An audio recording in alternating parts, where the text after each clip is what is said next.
नमस्कार दर्शक बंधु ओडिया उपचार आउ गोटे एपिसोड को आपण मानक स्वागत। एमिति बहुत सारा वीडियो पाई आम चैनल को सब्सक्राइब करंतु आ नोटिफिकेशन पाइबा पाई बेल आइकन ऊपर क्लिक कर दियंतु।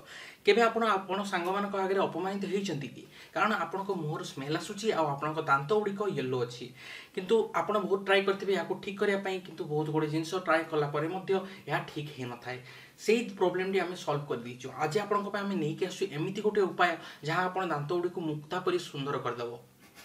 किंतु वीडियो स्टार्ट करने पूर्व आपको मन पकड़ते जदि आप चैनल को सब्सक्राइब करना सब्सक्राइब कर दिंतु कारण आम एमती बहुत सारा वीडियो रेगुलारली नहीं आसबू। तो ये सर्वप्रथम इनग्रेडिएंट हूँ गोटे टूथपेस्ट मुझे केस कोलगेट यूज कर जेकोसी टूथपेस्ट चाहिए यूज करेंगे। सर्वप्रथम टूथपेस्ट को खोलतु आउ गोटे जेकोसी पात्र में कि बाहर कर दिंतु जमीक कि केस में बाहर कर देछि। टूथपेस्ट बाहर करदेला आम आप सेकेंड इनग्रेडिएंट खोजा जहाँकि हूँ बेकिंग सोडा। यह को आप निज पाखर दुकान ठू किनीपारे। तो ये बेकिंग सोडा टी आम कि परिमाण में मिसेदेवा किंतु जानी रखु आप दांत यह बेसी भल नुहे तेणु सप्ताह दिने कि 2 दिन या यूज करेंगे।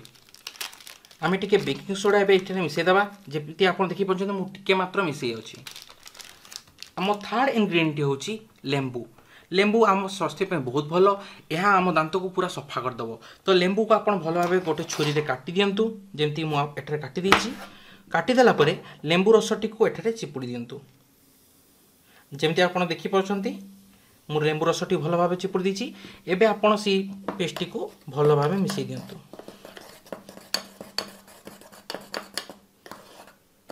एबे देखंतु आम रेमेडी पूरा रेडी हो जाइए।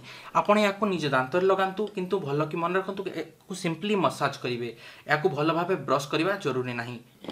या आप सप्ताह 2 थर यूज कले 2-3 सप्ताह आप यार फल देखिपारे।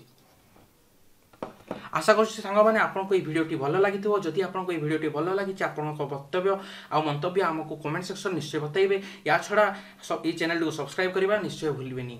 या छड़ा आप सांग मैंने जदि ये विषय जानी ना निश्चय भाव ये वीडियो को शेयर करूँ जहाँफल कि आप सांग मैंने यार फायदा उठे पारे।